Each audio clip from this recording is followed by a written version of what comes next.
qu'est-ce que vous pensez de la déclaration du ministre de la Justice d'alors, justement sur le théâtre présumé du crime, lorsqu'il établit à la limite de manière définitive la culpabilité du présumé coupable qui lui aurait été désigné, c'est-à-dire à l'enfant, en tant que ministre de la Justice?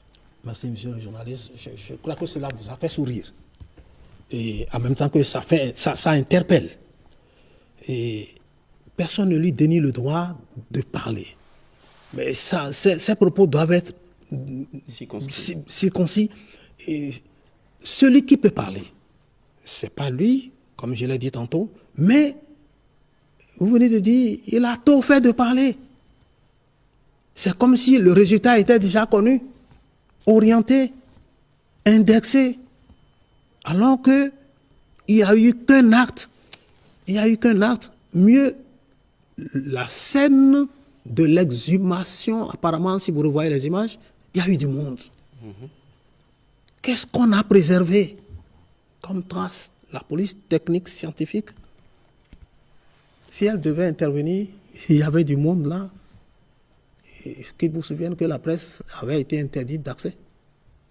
Moi, je ne veux pas évoquer les raisons, je n'en sais pas plus. Mais je voudrais dire qu'il y a eu assez de communication, comme nous le constatons. Et le rôle du ministre, c'est qu'il est le garant de l'application de la politique pénale.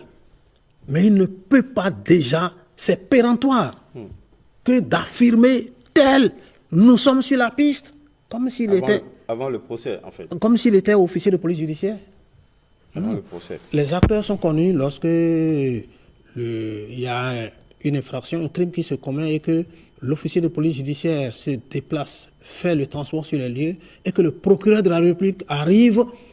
Le procureur peut ordonner à l'officier de police judiciaire de poursuivre ou il le dessaisit. L'enquête peut être orientée ailleurs. Le procureur de la République a les prérogatives. Et si le juge d'instruction arrive sur les lieux, chaque acteur sait ce qu'il a à faire. Alors, vous aviez évoqué tantôt, je crois que c'est Monsieur Attali qui disait, il a parlé donc d'une personnalité qui aurait eu le téléphone, tout ça.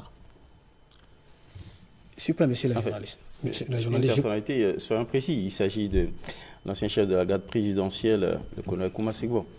Alors moi, je vais rester... Dans les mains de qui? C'est des faits, voilà. Ça a été relaté. Voilà. Moi, je voudrais rester dans